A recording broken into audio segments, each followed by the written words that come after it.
Attention, Cleveland. Are you tired of watching the same game every Sunday and somehow losing it in a brand new way? Then congratulations, because the Cleveland Browns coaching search is officially being run by us, Nate and Rich.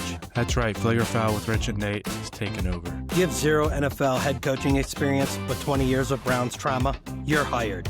Can you promise not to call shotgun on 4th and 1? We'll still ask you why you thought about it. Job responsibilities include running the ball when it's working, not abandoning it when it is, and occasionally saying, yeah, that one's on me. The last part is huge. Preferred qualifications. Knows what a screen pass is and when to delete it. Will bench a quarterback before the 4th interception and openly hates the Steelers. That's non-negotiable. Compensation includes a competitive salary, unlimited excuses, and one guaranteed preseason where you convince us this is the year.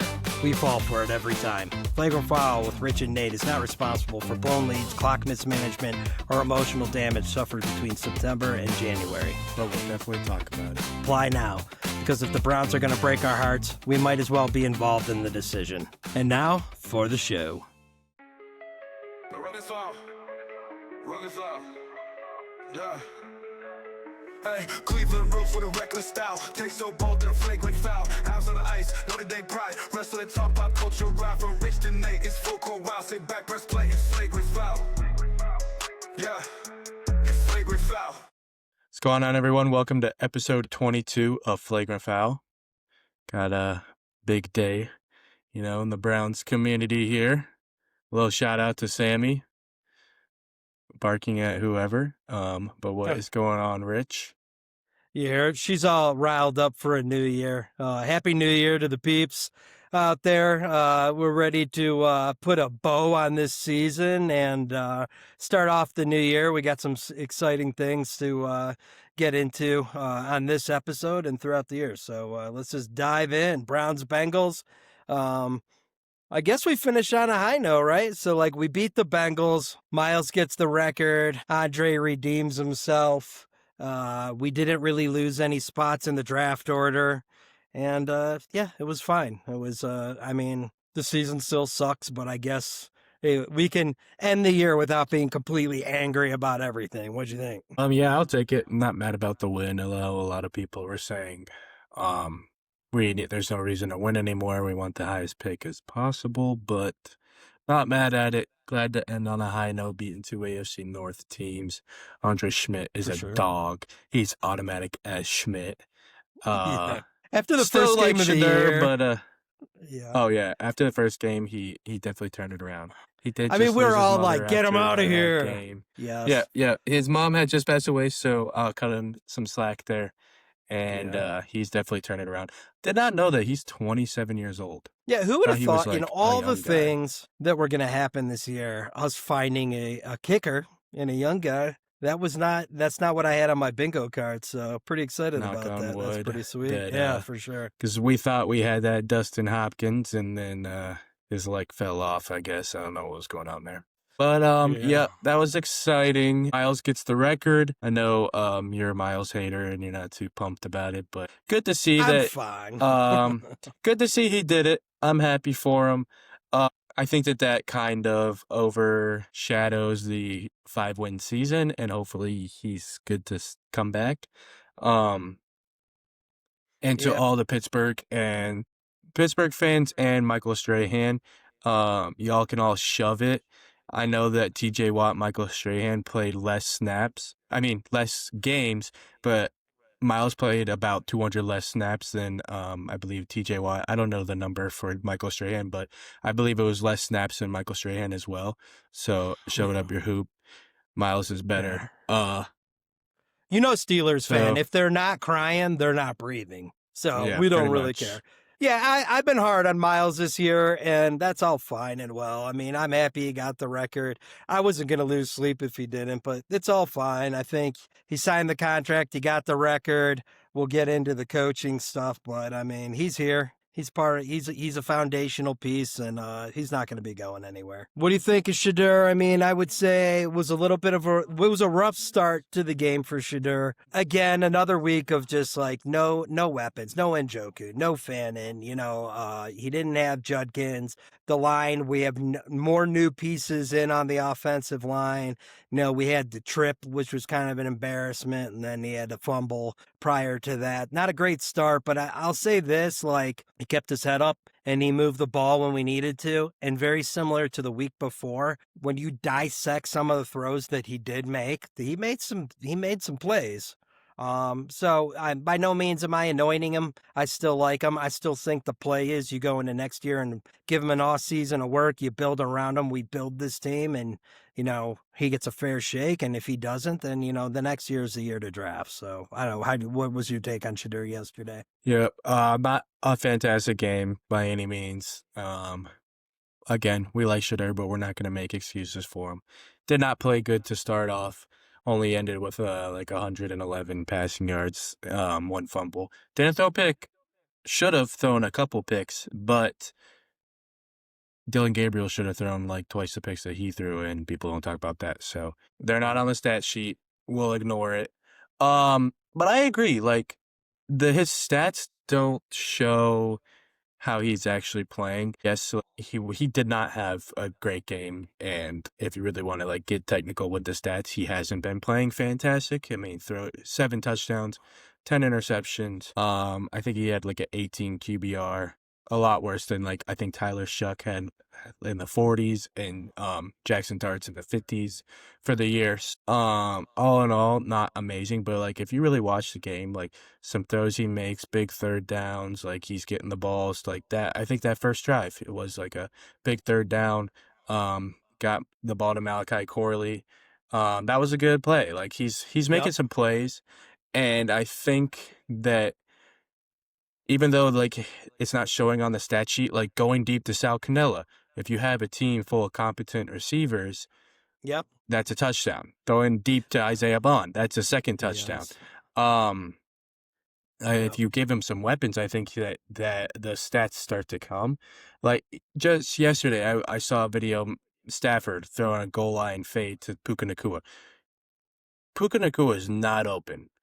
Like, Dylan Gabriel isn't throwing that ball, but Puka Nacua is a dog, so Matthew Stafford, good quarterback, just threw it up to him, touchdown. Like, and I think that that's the kind of player that Shedeur is. He will like take those risks and let his guys go up and get it and make a play. And like Harold Fannin is that guy, but there's not really anybody else on that team that's making those kind of plays. Maybe Njoku. So I think that if Shedeur is doing fine, I think that even if you push Deshaun in there next year, either of them are good enough. They need some weapons for sure.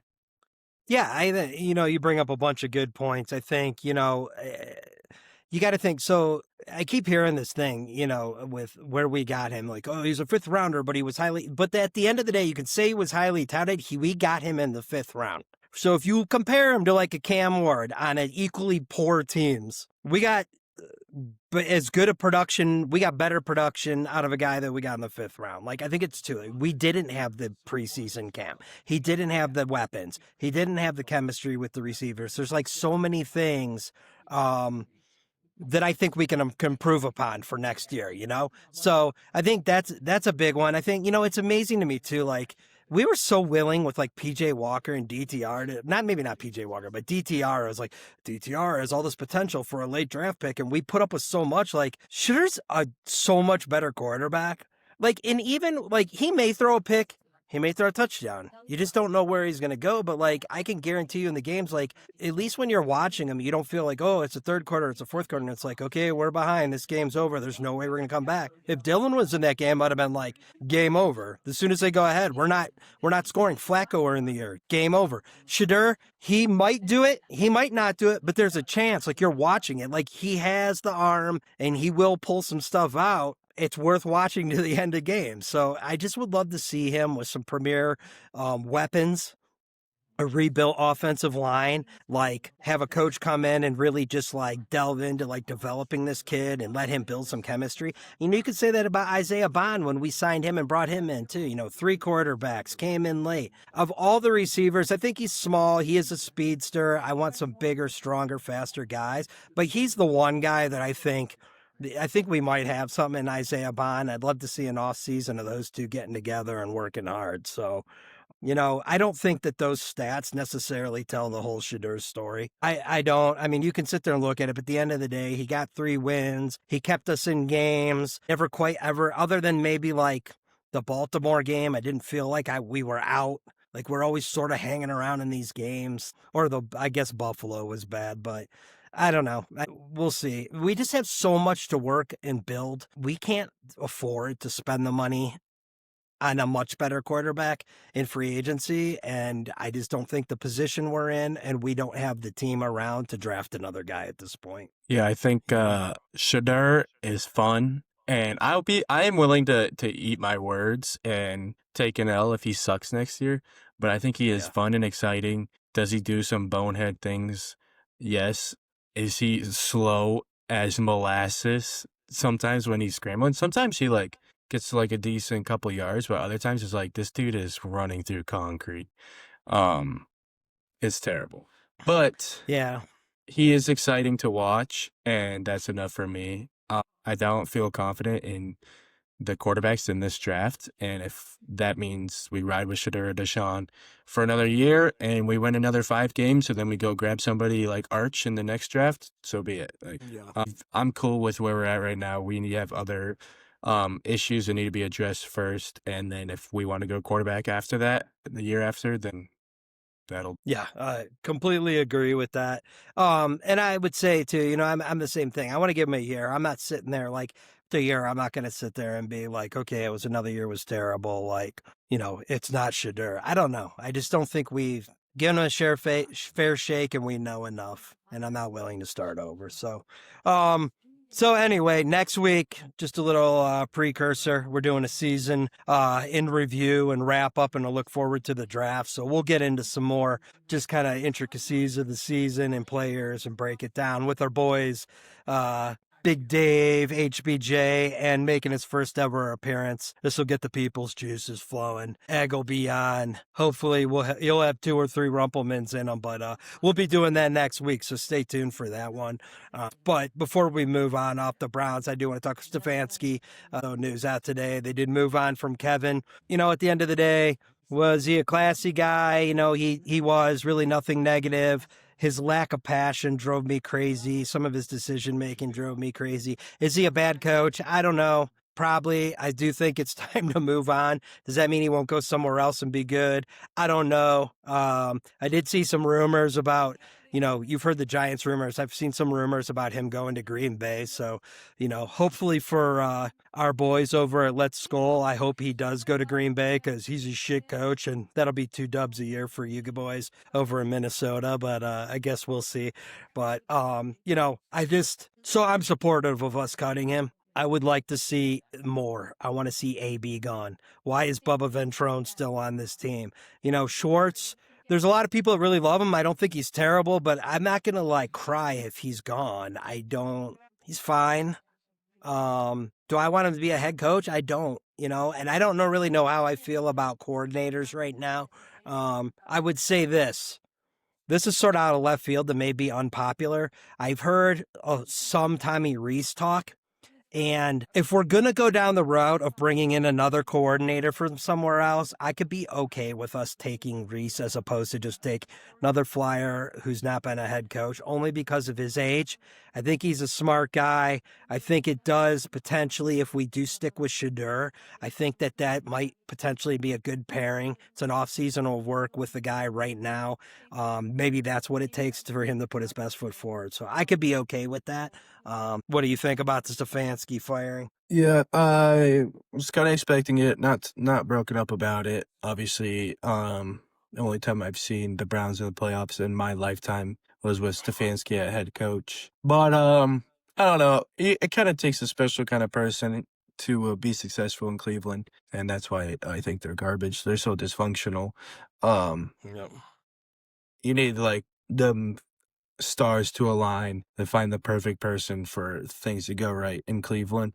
So Stefanski will probably go elsewhere and do just fine. He can go to New York and have Jackson Dart, and they'll probably ball out. If he goes to the Packers, they'll probably be the playoff team every year. They'll be terrible. He'll be running a reverse on every other play. No, I think he'll be good wherever he goes. I don't know. I don't love the Tommy Reese take. I want an offense guy, but we've seen Tommy Reese's offense, and that's not to say that I dislike what he's done so far. I think his play calling has been an improvement, It's been better. but I do think we need a fresh body in the facility, giving us some different ideas. So when the reverse is in the trash, we need a breath of fresh air in Cleveland. We need something to change. And I think that they need to bring somebody else in. I guess if they go Tommy Rees head coach and then bring in a new offensive coordinator, but I don't think any of like those big offensive coordinators that we would be looking at for a head coaching job are going to come to Cleveland just to be an offensive coordinator again. Well, I think you mentioned it. It takes a special person to play at Cleveland. This is not, right now of the 6 open jobs, Cleveland is not a very attractive job. And that's something to be mindful of. You can sit there and pick these, like, here's a top coordinator on a good team. He's going to be a hot commodity. Yeah, and he's not coming here. And that's where I start, you start getting down in these second, third tier coordinators that have had some success. I think I do like his play selection better. Now you can't chalk up everything bad that's happened to the play selection and the quarterback. I mean, some of that falls on both of them, but the line and lack of weapons plays a massive part in that. And I did want to mention this too regarding Shedeur. His decision-making needs to improve, but I think his biggest piece that he needs to improve, that I think he's absolutely capable of doing, he hangs onto the ball way, way, way too long. And I think that forces him into bad decisions. I think, an off-season and experience of make the read or take what's there or get rid of the ball. Like this and I appreciate that he's looking to make a big play, but sometimes it's not there and he needs to learn that. And that's when you see him start throwing, he's not seeing the guy in coverage or he's throwing across field. He's just making up some bonehead plays where not even just throw the ball away. I'd like to see him just take the sack, So like I said, I don't know. I'm all for them getting rid and moving on Stefanski, but I saw the stat earlier with AB. It's crazy. Everybody looks at the first year when we went to the playoffs and it's like, you look at all the stars on that team, Chubb, Denzel, Garrett, like those are not AB hires. The stat Big Dave sent out earlier, I mean, essentially since 2000, the only 2 decent offensive picks we've made in the top 100s were what? Judkins and what was the other one? Judkins. Give me a sec, because I gotta see. Was it Tillman? I saw you guys talk about Cedric Tillman, but I didn't. So, I have read it. Yeah, so basically, we've in the first and second round since 2020, which is AB and Stefanski, we've only used 2 picks on offensive guys, Jedrick Willis and Quinshon Judkins. And then if you expand it to the top 100 picks, you can add Schwartz, Bell, Tillman, Zinter, Fannin, and Gabriel. So essentially, since 2020, offensively through the draft, we got Judkins and we got Harold Fannin Jr. Why is Andrew Berry still on this team? He accidentally had a good draft and it saved his job 100%. And there's a little piece of me thinking that Haslam wants Arch Manning so bad, he's willing to keep AB because he's a Sanders guy and he's hoping that he fails. So I don't know. Yeah, I don't know. I definitely think that this draft class saved AB's job. I don't know. I feel like what this team needs is so obvious. It's like if Andrew Berry doesn't go into this first round with the first 2 picks and go offensive line and a receiver, then like he should be fired like immediately. Like yeah, Jimmy Haslam should cut his head off in the facility if the first 2 picks are not offensive line and receiver. Like it's so obvious what they need. Like you could put me in there and I wouldn't mess it up. Like I feel like it doesn't take. I know Andrew Berry's the genius, like he's the second coming of Albert Einstein. I know that, but I don't know. I feel like he will be okay. Going back to the coaching thing, like Andrew Berry had a good draft this year, and so I do like Jim Schwartz, and I wouldn't love if he became the head coach, but I kind of agree with you, like. If he left, I wouldn't be broken up about it because I like what he's done with the defense and they've been a good unit, but also like it's kind of hard to be bad when you have Myles Garrett and Denzel Ward and Carson Schlesinger and Devin Bush is a dog. Grant Delpit. Like when you have all those guys, it's kind of hard to be a bad team. That doesn't mean that Jim Schwartz doesn't deserve some credit, but I don't think he needs to be. We need offense. Offense is the issue. So I don't know. We will see. Yep. Yeah, we would 100%. So, well, like I said, we'll get into more Browns in our season review next week. So we'll move on for this topic. But quickly, we had a game we want to. Excuse me. Good Lord. We had a game we want to play this year. It's called Keep Cut Barry. So Nate and I will be picking somebody we want to keep. That could be a free agent. That could just be a guy that we're like, don't let him go. Like this guy's a Brown no matter what. Cut. Sick of seeing this guy. I want him gone. And Barry we want to send this dude to Siberia. We want to dig a hole. We want to put him in it. We want to put a couple tons of earth on top of him. And I never want to see hear from him again. So, yeah, we'll get into that. We got a fun little graphic and some music because, our production value's off the chart.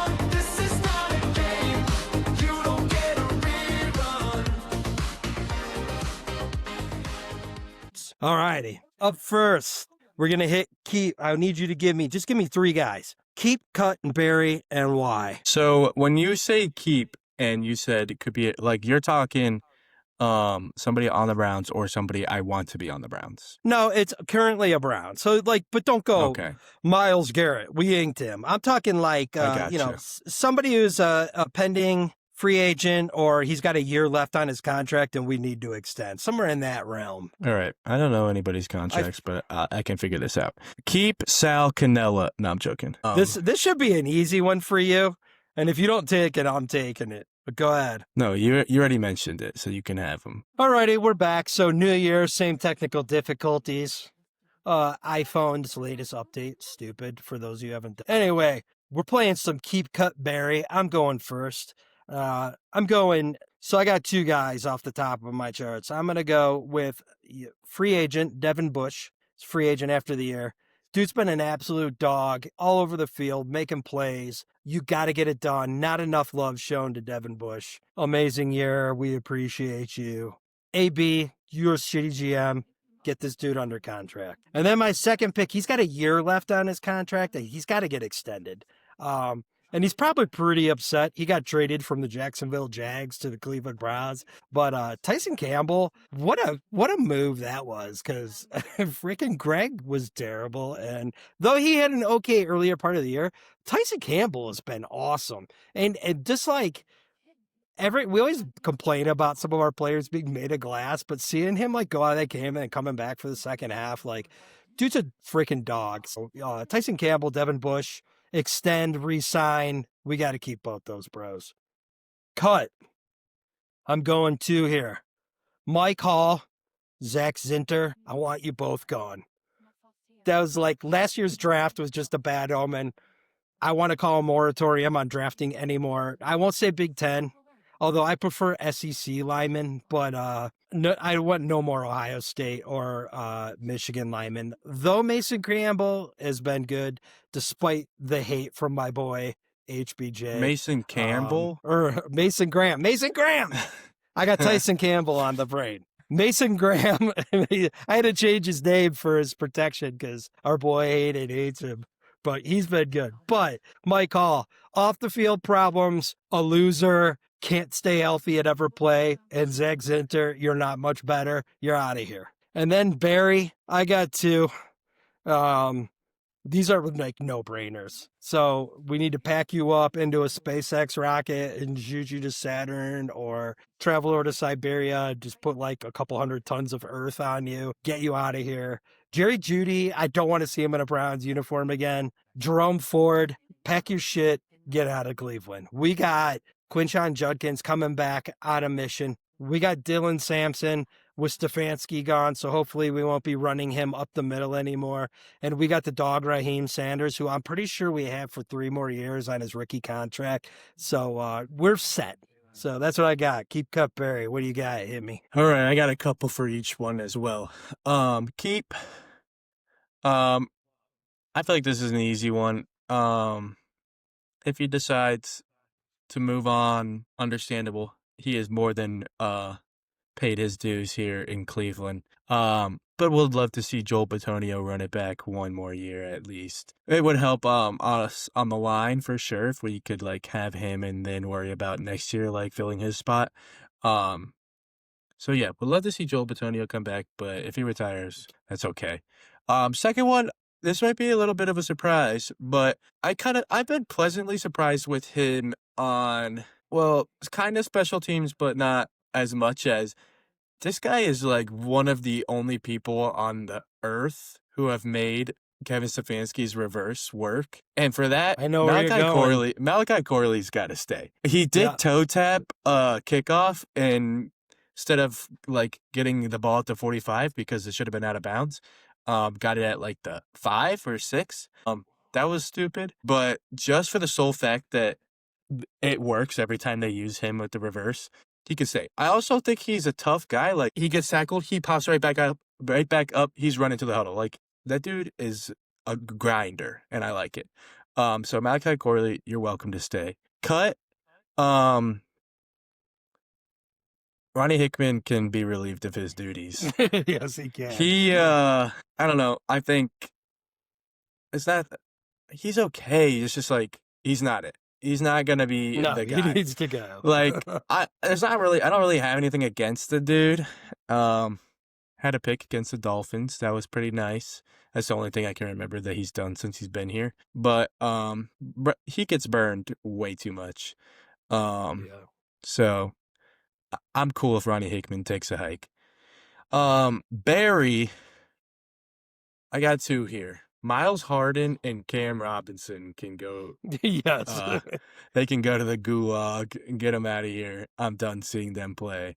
Myles Harden, it would be equal playing with 10 people on defense or putting Myles Harden out there. Like, it doesn't matter. And then Cam Robinson, literally every other play. Same could be said for like KT Leviston. Luke Whitebler could probably be added to this. Ohio State lineman. I'm missing somebody thus else. Reinforcing my point. I'm missing somebody else. I can't remember. But like basically the entire line can go. Except for our goat, Joel Bitonio. Wyatt Teller can take a hike. But Cam Robinson specifically, he can go. So that is my list. All right. Well, I have a couple honorable mentions here under keep. Both are kickers. One's a UFA and one's a RFA. Oh, yes. So yes. Corey B and Andre both need to come back. Though not the greatest year for Corey, but when you're kicking constantly, like, those two need to come back. He was he kicked the most out of any punter in the league this year. Yeah. So, honorable mention on the cut, Gage Lavardi and Larviden and Jamari Thrash. So to your point, honestly, Bond and Corley can come back, and then I want to revamp the receiver core. That's it. I think that Malachi Corley should be our punt returner full time, and Gage Larviden, respect the undrafted free agent making the team and whatnot, but that dude is so slow. Like, when he does the odd chance that he does decide to return a punt, he goes nowhere. But like 99% of the time, fair catch, and then he hits the ball. Like, oh darn it, I had some space there. Like, bro. Next year we'll have the dog Luke Floria will be back, which is what we need. We need a return man from the MAC. We have some history there, so we're gonna hope that he can, carry the torch for Josh Cribbs. So hopefully that happens. And then Cam Robinson and Wyatt Teller can be buried, mostly because Wyatt didn't perform, and I don't like crybabies, and Cam Robinson's trash. But I do want to throw in coaches. You're not off the hook. Coaches and or what do you call it? Head org guys like AB, Bubba Ventrone and AB. You need to be buried, and why you're still currently Cleveland Browns is beyond me. So I think we can throw Haslam in on that as well. Yeah, we'll have a special owners edition. So you can get put in, that's another special SpaceX rocket. We'll blast that dude off. He's terrible. But, well, that was a good one. That was our first edition of Keep Cutberry. And that'll probably be it till next year. All right. So, CFP, crazy last weekend, the quarterfinals. Ole Miss getting it done. Stupid Miami getting it done. Indiana looking like Indiana may walk through this. And Oregon getting the job done. So it's going to be interesting semifinal set. We got Indiana, Oregon, and Ole Miss and Miami. I don't know how you feel about this. You're probably going to dog me out for this, but I will get into this. I highly disliked Signeti, but there's some things in the last couple of days I might be turning the corner on him a little bit. I don't know, maybe because he's like let his guard down, but I was like reading some stuff about how he treats his coaching staff, and he like basically is like, we come in at 7:30 when you get your work done, you go home.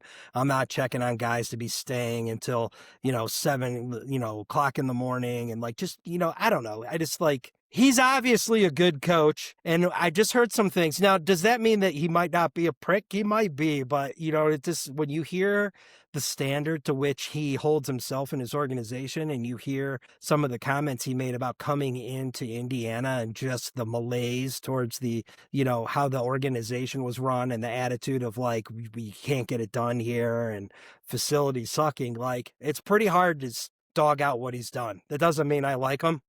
And I don't like seeing a team do well in Indiana that's not Notre Dame, but I also don't like Dan Lanning. So I'm sort of pulling for Indiana to play Ole Miss, and then Ole Miss topple the giant and tell Lane Kiffin to shove it up their hoop. What do you think? I kind of feel just like Yeah. Miami beating Ohio State. Well, I just want to get this out of the way from the beginning. Obviously, we're Notre Dame fans. At no point have we ever said Miami should not be in the playoffs. And the beating Ohio State, congratulations. Great win. Y'all deserve to be there. You guys bullied Ohio State, and Miami is a good team. That being said, I dislike how they pulled the rug out from under us. Miami should have been ranked above Notre Dame from the start after they beat them. Bama shouldn't have been in. I agree with that. I kind of feel like, they're a 3-loss team, but they made the SEC championship. The SEC is not very good. Everyone's like, the SEC is so good. They play, like, every conference game is a tough game, blah, blah, blah. They're really not that good. Like, they're not that good. Alabama lost to Florida State. That's basically all you really need to know about that. That being said, like, just because they made the SEC championship, I don't think that should just be like, regardless, they lost 3 games, but they made the SEC championship. They should be in. They got smoked by Indiana. So, I mean, does that mean the Big Ten's better than the SEC? Who knows? I think the Big Ten's not very good either. But I don't know. Like, I'm kind of feeling like Miami's going to end up winning this thing, and it's going to make me mad because I truly think that if Notre Dame got in, they would make some noise.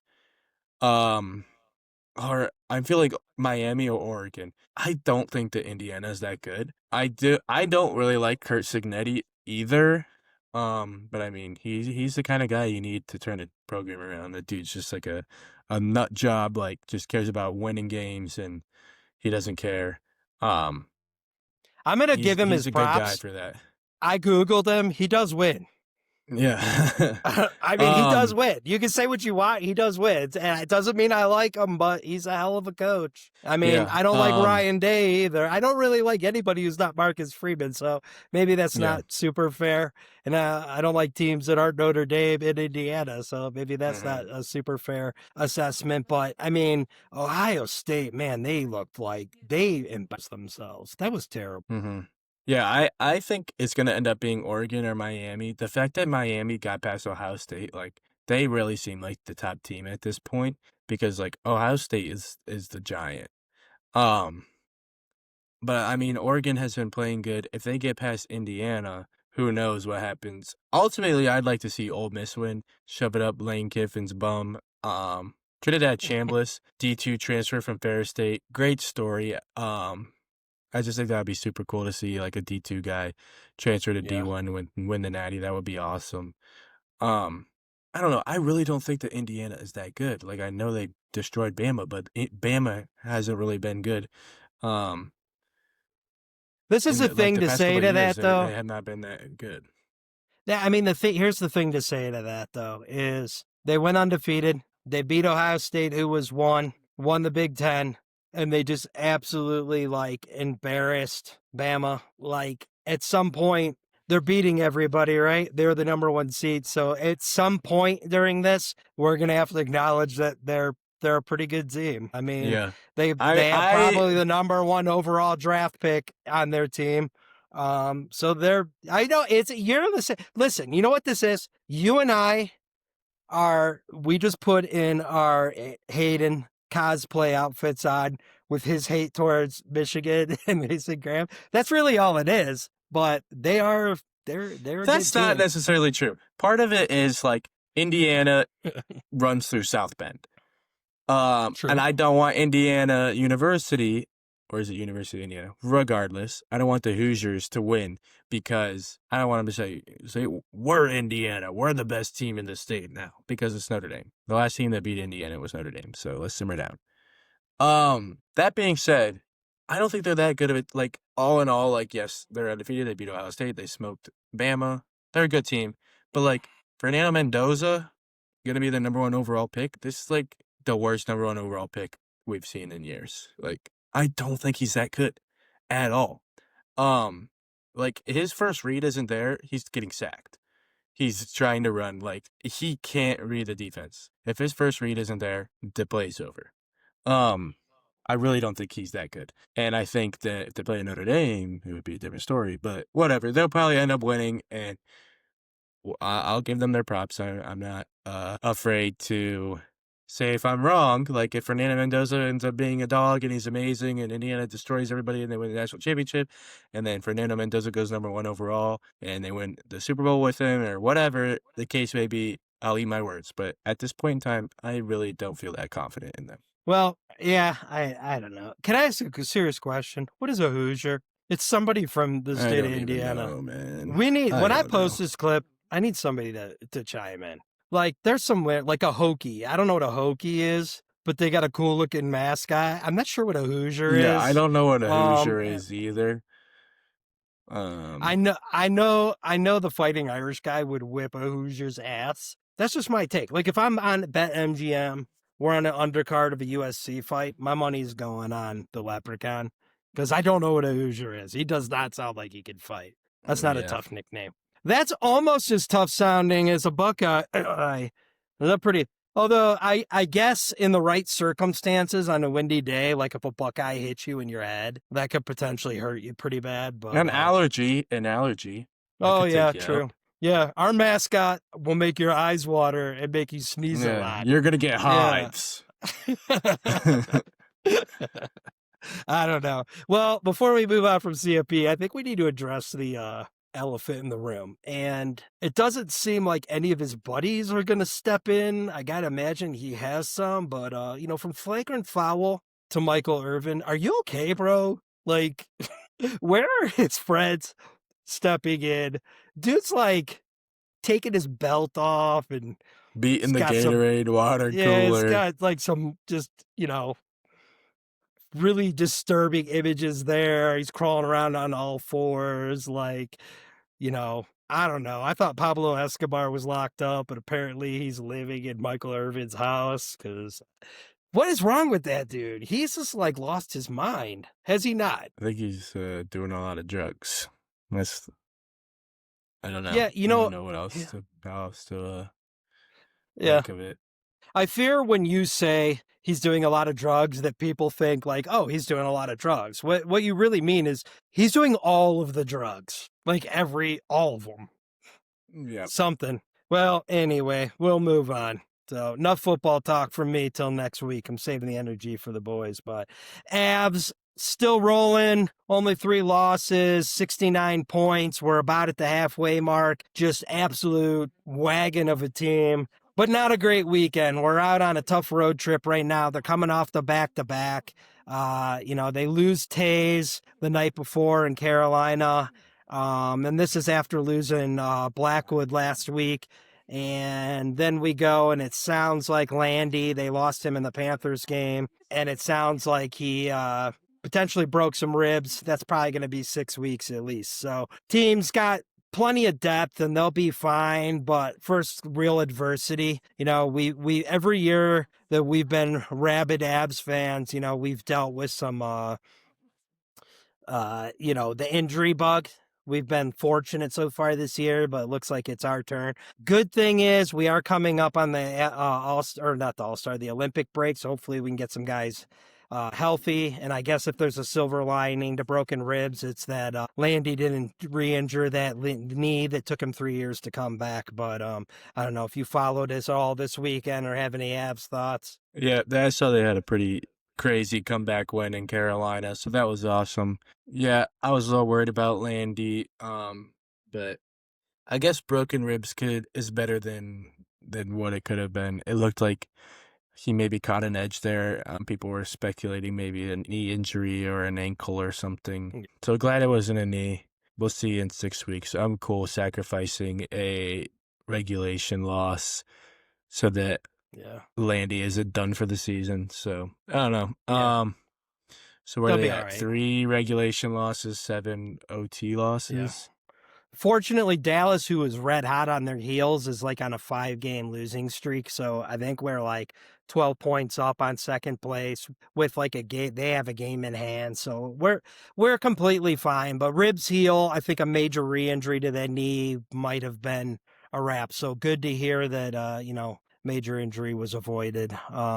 Looking either some speculation that the ice was not in great shape, which is interesting in their arena. You hear that about some of these warm weather environments, trying to keep the ice in good quality shape, which brings me to how the hell did they have an outdoor game there?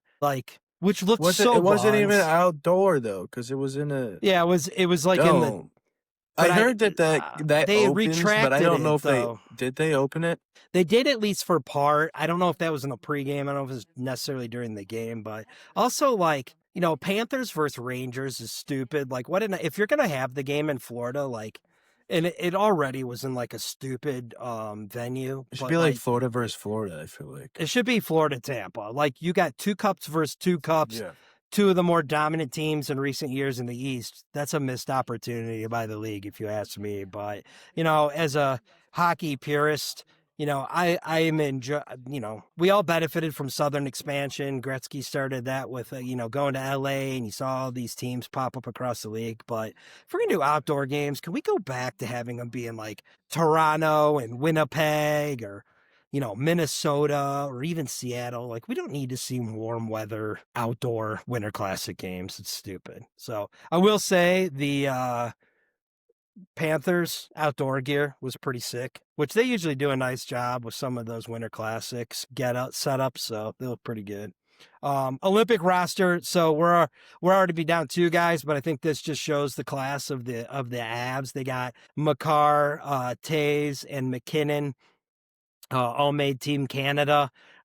Does not look like Taze is going to play because his wife, I think he would be back from injury, but his wife is due. So he's going to stay home with her. You had Landy made Team Sweden, but now due to the injury, he won't be playing. So that's 2 out. Net just made Team Czechoslovakia, or I don't know. Yeah, the Czech team. And then who else did we have? Oh, Finland. We had Joel Kiviranta. He made that team. And who am I missing? Who's our 2C? Why can't I remember his name? Made Team USA. I'm not going to... Brock Nelson. Brock Nelson, yes. 8 guys made Olympic rosters across 5 teams. 6 will play, so that's pretty awesome. I think that says a lot. Avs team this year. So, I had draft prep on here. Just quickly, we'll get into this way more next week. But again, for me, it's linemen and offensive wide receiver weapons. Potentially we could do a cornerback, and I will throw this out. We'll get into it more this weekend. I'm good if, depending on who goes in that top 5, I would even be okay with trading down to get another 2nd round pick with that number 6 pick and still end up getting our 2 receivers or a receiver and an O lineman at that. So, But again, we won't get into that too much because that's episode 23 with the boys. So heading into the off season, other than next year's our year, lots of Avalanche hockey. We'll be focused on that. Guards will be reporting to camp in another month or so here. What any big plans for the off season, Nate? You can School wrestle and now. work. You can, yeah. What do we got? Well, school and work, but you could skate if you can want. You can wrestle. golf if you want. Mm-hmm. I can wrestle. I would like to get on the mat sometime soon. And I do want to go ice skating. Maybe probably won't go this weekend, but sometime soon. Would like to go ice skate, and then once it starts to warm up, I'm gonna probably start getting ready for the tour, PGA Tour. There you go. Fishing plans. I'm gonna start. I want to go ice fishing because I haven't started enough hobbies out here. But if I cannot catch fish in warm weather on every lake, I want to try to not catch fish sitting on the ice because at least I can be in my hut and drink beer. So that's kind of my plans. Still, I got some big getting in shape plans for this year. So when we get to episode 50, I'll do a pose down and all that. I should be good and ripped up by then. There's a lack of confidence on me on your face, and I don't quite appreciate it. I'm sorry, man. Prove me wrong. Okay, I will. Well, we didn't just to get off topic a little bit. New Year's, low-key plans, do anything? Get out, get up to any beers? You go watch anything drop? How'd it go? Went to dinner at the old Applebee's and then came home. Did you get the bourbon steak? I did not. I got this quesadilla steak and it was kind of mid. I can't even lie. Watched Miami beat Ohio State. Was asleep on the couch by 10:30. Set an alarm for the ball drop. Didn't even watch it. Just watched my phone go from 11:59 to 12, and then sent Clara a text, and I was like, "Yo, let me know if you need anything." Woke up at about 2:30. She's home. Like 6 missed calls from her. Turns out, didn't have my ringer on, so missed all those. But all was good. She just wanted a ride because the Uber was hefty price, but it all worked out. I can imagine. A late Uber on New Year's is probably not cheap. How much was that? I think she said it was 80 or 90. Honestly surprised it wasn't worse than that.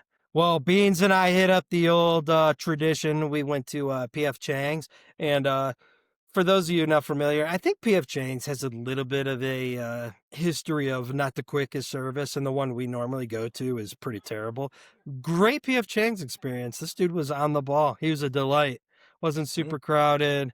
Guy was super friendly. Drinks, apps, food. We had to hit up the old Les Wraps. Got some pepper sticks. Was a good night. We were home. Played a little games, watched some TV. The greatest part about being in Mountain Time is I observe East Coast ball drop. Talked to my boy, Nate, talked to the girls, and peace out. We were in bed, and it was a perfect evening. So, well, it sounds like you sort of did your New Year's on, what, Saturday? You guys hit up Monsters game. You went to the Dolly Parton bar, hit up some gambling at Jack's.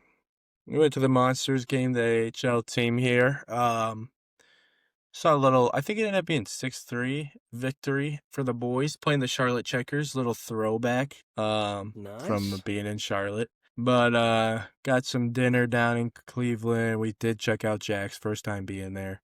And it was quite nice. Didn't have the goated hot stuff slot machine. No from Wicked Vegas. Wheel?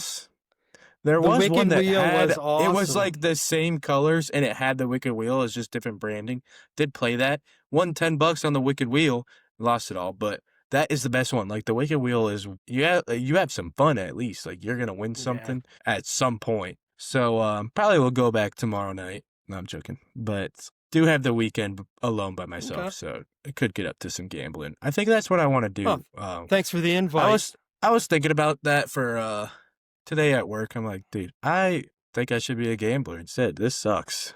One press of the button and I'm straight chilling. So I'm going to tell you that the hot stuff slot machine, there's not much better vibe than like you're about, 7 or 8 tall boy Coors Lights from the ABC store in, got a full belly of Taco Bell, you're playing some hot stuff, and then you hit it with the free spins, and you start being, "You're on fire!" It starts hitting you with the hot stuff music. That's like peak living right there. I don't know. It doesn't really get much better than that. Yeah, it's pretty good. Did we find those when we went to Detroit? I can't remember. Oh, Well, no, we went to Vegas after Detroit. Yeah. Yeah. I was just about Okay. to say that. All right, I missed on that one. Well, all right. Well, I had one other thing. This is kind of upsetting to me. I'm going to get on my old man Jenkins soapbox here for a minute. TV shut down after 40-some years. That's like putting a bow on my youth. It's pretty upsetting to me. And I know people like MTV hasn't played videos, there's been music in years. And it's like, I know, society ruined it. It was like everything was instant gratification. You used to have one MTV channel. And if you liked heavy metal, you stayed up till midnight and watched Headbangers Ball. And if you liked rap, you waited until whatever time Yo MTV Rap or whatever it was on. Like, and it was awesome. And they always had great guests on. They had great, MCs for all that. And then they started getting big, better, and doing videos and reality, and it went away. So it's kind of upsetting, but I'm going to miss it. I think, it's sort of like, do I have Spotify? Do I download every song that I want? Yes. But like having to like go buy an album and listen to every song on the album because you paid $10+ for it and you couldn't just download the 2 songs you want, like, I don't think it's better. This instant gratification, anything I want, whenever I want, it's not better. It made it better to have to wait and get excited about stuff. So, very similar to our thoughts on Halloween that we had a few episodes back about, getting out and unplugging and running in the neighborhood and getting excited about candy. I miss it. It was a simpler time, Nate. But okay, buddy. I did see, I think they played Video Killed the Radio Star. Like they did, that was the first video they played, and they ended with that, right? Something They like did. that. So that was cool. Gonna be sad, because I don't know where else to find ridiculousness 24/7 now that show gone. was off the air anyway. Oh, really? That dude made so That's much. literally all they He made played. so I'm like, much dude, music. that's enough. But what else was I gonna say? That reminded me. You said you were talking about Spotify. I turned a new leaf today. Got my car in May, and listened to the radio for the first time today, like a real radio station. Forgot 92.3 The Fan is here, so I'm gonna be sharpening my Browns information here. I listened to that on the way to work this morning, and it was quite nice, actually. So I think I'm putting down the Spotify for now. That's a good pull there. I've lived a long time in Cleveland, we get a lot of rental cars, and my travels for work, and typically we'll pop the radio station on to see what's there if I'm not listening to the Spotify. You have some of the best FM lineup in Cleveland. I think I would put up Cleveland's radio stations, 98.5. I don't know if 107.9 is still around, 100.7 WMMS, The Fan, that's a good one. Like, you have a pretty amazing lineup. So, yeah, that's a good call, man. Mhm. Oh, well. Well, it's exciting. You got a free weekend. I don't remember being invited in to go do anything fun or go gambling. So, thank you. I appreciate it. Come hang out, bro. I know, you didn't ask me to. You don't want to hang out anymore, so I'm probably gonna have to Well, go get another haircut for the second time in 2 weeks because Sports Clip doesn't know how to take enough hair off like I asked. But I got my hair cut yesterday. I didn't go with the fade. I just got it shaped up a bit, so have not found you gotta go mullet. haircut You gotta go place. mullet. Yeah. Well, you were supposed to take me for a haircut while I was there, Okay. and you didn't. You don't want to go where I go, because it's just disappointment every time. Yeah, she did all right for me. Well, like I said, next week, episode 23 will be dropping on the Monday. We'll get the boys together. Like I said, tune in. There's not much more of a vibe than Chris Hyatt, a.k.a. Egg, a.k.a. the Rumpelman's Master. Our boy Big D, I know, will be breaking it down. He's putting in that work and have that analysis ready. Our Homer, HBJ, will be here with his Ohio State draft picks and complete Cleveland Browns homerism, which we love, by the way. So I'm excited for it. So make sure you tune in. But that's all I got for this week. How about you, Nader? Peace out, y'all. You're doing the evil carnival barker deal with your mustache. You look like you're getting ready I need a like comb or something. You're giving me this long. like you're getting ready to go tie a maiden to the railroad tracks or something right now, but hopefully you're not. But anyway, well, y'all hang in there, buckle up. At least the season's over. And this is our time of year. As soon as the futures come available, you put money down. 2027 Super Bowl, Cleveland Browns to be your Super Bowl champions. We're going to get us a good coach in here. And it's exciting times ahead. So that's all I got. Stay classy, Cleveland. Peace out. Come back, beat kicks and crowd noise, whistle blows.